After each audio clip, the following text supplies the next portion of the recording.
Commencer le sport, continuer le sport ou reprendre le sport n'est pas toujours facile avec un diagnostic de cancer du sein. Est-ce la bonne action? La réponse est sans équivoque oui. Mon nom est Josée Daou, physiothérapeute et diplômée en ostéopathie. En 1997, j'ai eu la chance d'être la physiothérapeute d'une équipe de bateaux Dragon formée de survivants du cancer du sein. Cette expérience de 10 ans avec ces merveilleuses femmes qui ont osé le sport m'a changé moi aussi. Le Dr. Don McKenzie est un médecin-chercheur canadien. Il avait cette conviction que le sport est possible et bénéfique pour les femmes, même pendant et après un diagnostic de cancer du sein.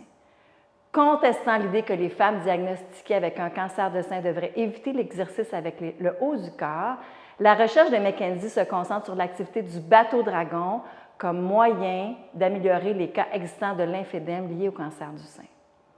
En 2020, les évidences positives d'une pratique sportive dans un contexte de cancer du sein sont multiples.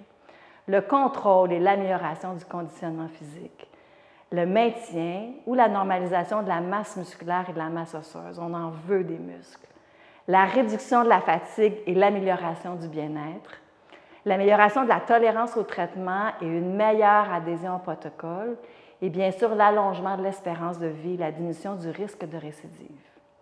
Ajoutons le plaisir de bouger et l'effet bienfaisant des endorphines.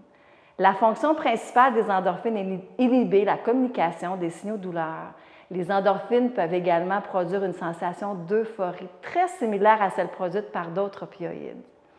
En plus, selon moi, les femmes sont belles avec le sport. Durant l'activité physique, pas besoin de maquillage ou d'artifice. C'est la beauté naturelle qui s'exprime.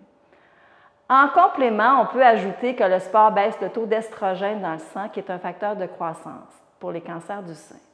En augmentant la masse musculaire et en diminuant celle de la graisse intra-abdominale, le sport abaisse le taux d'insuline, qui est un autre facteur de croissance tumorale. Le sport fait également baisser l'inflammation. L'activité physique limite la production de cytokines, ces molécules inflammatoires sécrétées entre autres par les cellules cancéreuses. Véhiculées par le sang, elles parviennent jusqu'au cerveau et provoquent plusieurs effets. Des troubles du sommeil, des problèmes de concentration, de la fatigue. Les cytokines induisent aussi une fonte musculaire. Les muscles consommant moins de glucose, la sécrétion d'insuline augmente, ce qui stimule la croissance des cellules cancéreuses. C'est un véritable cercle vicieux inflammatoire que le sport aide à briser.